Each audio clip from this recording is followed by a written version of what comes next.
வணக்கம் நண்பர்களே! எல்லாரும் எப்படி இருக்கீங்க? நானும் நல்லா இருக்கேன். இந்த வீடியோ வந்து ஒரு ஃப்ரைடே மினி விளாக் தான். ஆல்ரெடி லாங் வீடியோ ஷேர் பண்ணியிருக்கேன். நம்ம ஊர்ல கன்டினியூஸா ஒரு 1 வீக்கா ஈவினிங் டைம்ல நல்ல மழை வருது. உங்க ஊர்ல மழை வருதான்னு கமெண்ட்ல சொல்லிடுங்க.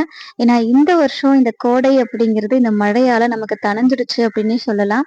அக்னி நட்சத்திரம் பிறந்த மாரியே நமக்கு தெரியல. அ இன்னைக்கு ஃப்ரைடே அப்படிங்கிறதுல கல்லுப்பு வாங்கிட்டு வந்து வச்சாச்சு. இன்னைக்கு லஞ்ச் வந்து ரைஸு, அப்புறம் கீரை மசியல், அதுக்கப்புறம் பூண்டு மிளகு ரசம், அதுக்கப்புறம் உருளைக்கிழங்கு வறுவல் வந்து செஞ்சிருக்கேன். கையோடவே தோசை ஊத்தி குடுத்துட்டு, கிச்சன் கவுண்டர் டாப்லாம் கிளீன் பண்ணியாச்சு. கோலம் வந்து முன்னாடி நாளே போட்டிருந்தேன். ஆனா பால் பொங்கி போனதால எல்லாம் வேஸ்ட் ஆயிடுச்சு. ஸோ அகைன் வந்து கிளீன் பண்ணிட்டு கோலம் போட்டு சுவாமி வழிபாடு வந்து செஞ்சிருந்தேன். நிலைவாசல்லயும் அழகா கோலம் போட்டாச்சு. அ இந்த கோலம் வந்து கொஞ்ச நேரம் கூட தாங்காதுங்க. ஏன்னா நெறைய பேர் கேட்கிற கேள்வி, எங்க வீட்ல கிட்ஸ் இருக்காங்க. அவங்க கிட்ட இந்த நிலைவாசல்லாம் கோலம் போட்டா கொஞ்ச நேரம் கூட தாங்க மாட்டேங்குது. நீங்க எப்படி மெயின்டெயின் பண்றீங்க? அப்படின்னு சொல்லி கேட்டிருக்கீங்க. இங்கேயும் சேம் ப்ராப்ளம் தான்.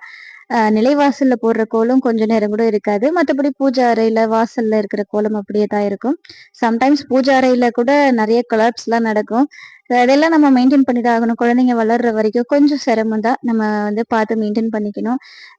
என்னோட கிட்ஸ்லாம் வந்து கொஞ்சம் வேற லெவல். சுவாமி விக்கிரகம்லாம் தூக்கிட்டு போய் என் சின்ன பையன் வந்து விக்கிரகத்தையே வெளியில வச்செல்லாம் அவன் பூஜை பண்ணுவான்.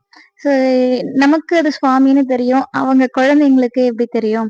ஸோ அவங்க செய்யறது தான் பூஜை. அதனால அத பெருசா எடுத்துக்காதீங்க. அது ஒண்ணும் பிரச்சனை கிடையாது.